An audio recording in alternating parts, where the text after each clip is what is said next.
Hello students, welcome back to my stable class channel. तो dear students, इस video में हम पढ़ेंगे वासुदेव शरण अग्रवाल का जीवन परिचय व साहित्यिक परिचय। काफी स्टूडेंट्स का ये डाउट रहता है कि बोर्ड एग्जाम में तो केवल साहित्यिक परिचय पूछा जाता है। ठीक है, देखिए बोर्ड एग्जाम में क्वेश्चन पूछा जाता है डॉक्टर वासुदेव शरण अग्रवाल का साहित्यिक परिचय देते हुए उनकी कृतियों का उल्लेख कीजिए। ठीक है, इस प्रकार से आपको क्वेश्चन पूछा जाएगा।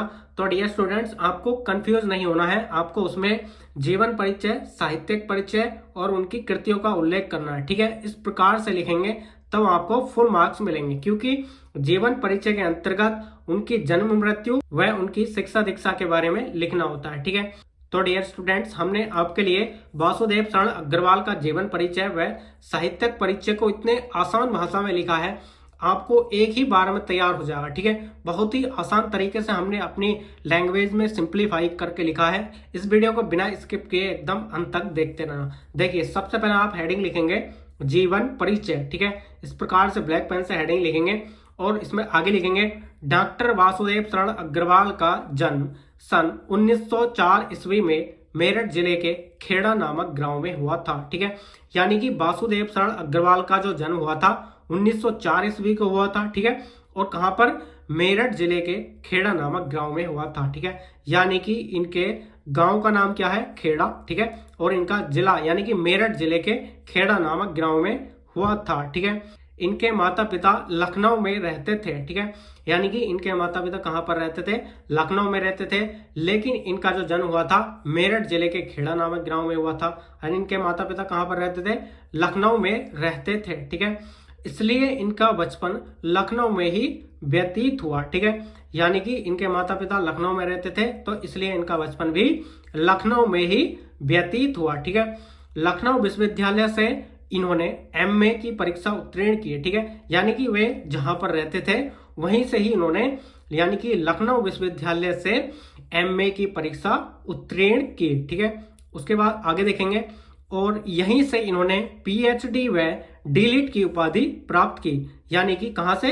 लखनऊ विश्वविद्यालय से ही इन्होंने पीएचडी व डीलिट की उपाधि प्राप्त की। एमए, पीएचडी व डीलिट सब कुछ इन्होंने लखनऊ विश्वविद्यालय से ही किया था। ठीक है, उसके बाद देखिए इसमें आगे लिखेंगे ये बनारस हिंदू विश्वविद्यालय के पुरातत्व एवं प्राचीन इतिहास विभाग के अध्यक्ष एवं आचार्य रहे। ठीक है, यानी कि ये बनारस हिंदू विश्वविद्यालय के पुरातत्व एवं प्राचीन इतिहास विभाग के अध्यक्ष एवं आचार्य रहे। ठीक है, और अंत में इस प्रकार से लिख सकते हैं हिंदी जगत के जाने माने लेखक डॉक्टर वासुदेव शरण अग्रवाल की मृत्यु सन 1967 ईस्वी को हो गई। ठीक है, आप इस प्रकार से जन्म मृत्यु को ब्लैक पेन से लिख सकते हैं। ठीक है, इसके बाद इनका साहित्यिक परिचय लिखेंगे। तो देखिए, साहित्यिक परिचय हेडिंग लिखनी है और इसमें आगे लिखना है डॉक्टर वासुदेव शरण अग्रवाल ने अपना जीवन साहित्य के क्षेत्र में व्यतीत किया। ठीक है, यानी कि डॉक्टर वासुदेव शरण अग्रवाल ने अपना जीवन साहित्य के क्षेत्र में व्यतीत किया। ठीक है, इनके हृदय में साहित्य सेवा के प्रति अनमोल विचार थे। यानी कि इनके हृदय में साहित्य सेवा के प्रति अनमोल विचार थे, इसलिए इन्होंने अपना ज्यादा से ज्यादा समय साहित्य के क्षेत्र को दिया। ठीक है, इस प्रकार से भी लिख सकते हैं। इन्होंने मुख्य रूप से पुरातत्व को अपना विषय बनाया और अपनी रचनाओं में संस्कृति और प्राचीन इतिहास विभाग का रूप प्रस्तुत किया। ठीक है, यानी कि इन्होंने अपनी रचनाओं में संस्कृति और प्राचीन इतिहास विभाग का रूप प्रस्तुत किया। ठीक है, उसके बाद देखिए इसमें प्रमुख रचनाएं लिखेंगे। ठीक है, देखिए इनकी प्रमुख रचनाओं में निबंध संग्रह, शोध और संपादन को लिखेंगे। ठीक है, देखिए निबंध संग्रह में पृथ्वीपुत्र, माता भूमि, कल्पवृक्ष, भारत की एकता, कला और संस्कृति, इस प्रकार से इनके निबंध संग्रह को लिख सकते हैं। ठीक है, और सेकंड है इनका शोध। शोध में क्या लिखेंगे? पाणिनि कालीन भारत। ठीक है, शोध में क्या लिखेंगे? पाणिनि कालीन भारत। ठीक है, उसके बाद देखिए इनका संपादन। संपादन में लिखेंगे जयसीकृत पद्मावत की संजीवनी व्याख्या। ठीक है, तो इस प्रकार से इनके संपादन में लिख सकते हैं। तो डियर स्टूडेंट्स, इस प्रकार से इनकी प्रमुख रचनाओं को लिख सकते हैं।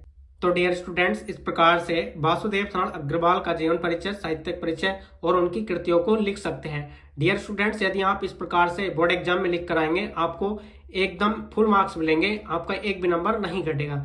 तो डियर स्टूडेंट्स, ये वीडियो आपको कैसी लगी कमेंट्स बॉक्स में जरूर बताना।